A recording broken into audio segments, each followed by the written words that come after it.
মান কানা ফি হাজাতি আখি কানা আল্লাহু হাজাতি। হাদিসের মধ্যে আসছে রাসূল করিম সাল্লাল্লাহু আলাইহি ওয়াসাল্লাম বলেন, আল মুসলিমু কাজাসাদিন ওয়াহিদ, যে মুসলমান মুসলমানের ভাই, মুসলমান মুসলমান এক জিসমের মতো, এক বডির মতো, এক দেহের ন্যায়। হোক সেই মুসলমান চীনের অথবা জাপানের অথবা জার্মানের, ভিন্ন কোন দেশের, সুদূর পূর্বের দেশেও যদি হয়, সুদূর পশ্চিমের শেষের দেশেও যদি হয়, সে যদি মুসলমান হয় তাহলে সে যেই দেশেরই হোক, যেই গোত্র যেই বংশেরই হোক, সে তোমার ভাই। আল মুসলিম আখুল মুসলিম, রাসূল সাল্লাল্লাহু আলাইহি ওয়াসাল্লাম, সে তোমার ভাই। যদি তোমার হাত কেটে যায়, যদি তোমার অঙ্গের যে কোনো একটা অঙ্গ ব্যথিত হয়,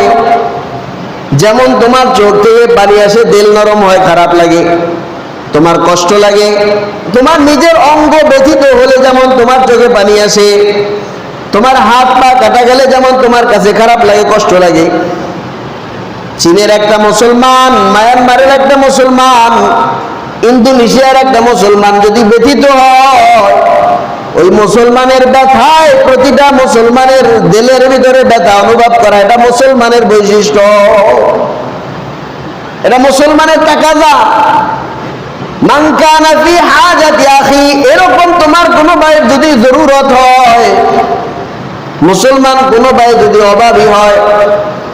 মুসলমান কোনো ভাই যদি দুরবস্থায় থাকে, মুসলমান কোনো ভাই যদি অসহায়ের মধ্যে থাকে, ওই মুসলমানের হাজত যদি আমরা পুরা করি, ওই মুসলমানের দুরবস্থায় যদি আমরা তার পাশে দাঁড়াই,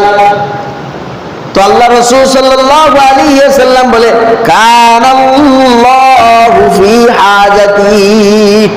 তুমি যদি আরেক মুসলমানের হাজত পুরা করো, তুমি যদি আরেক মুসলমানের জরুরত পুরা করো, তো আল্লাহ তাআলা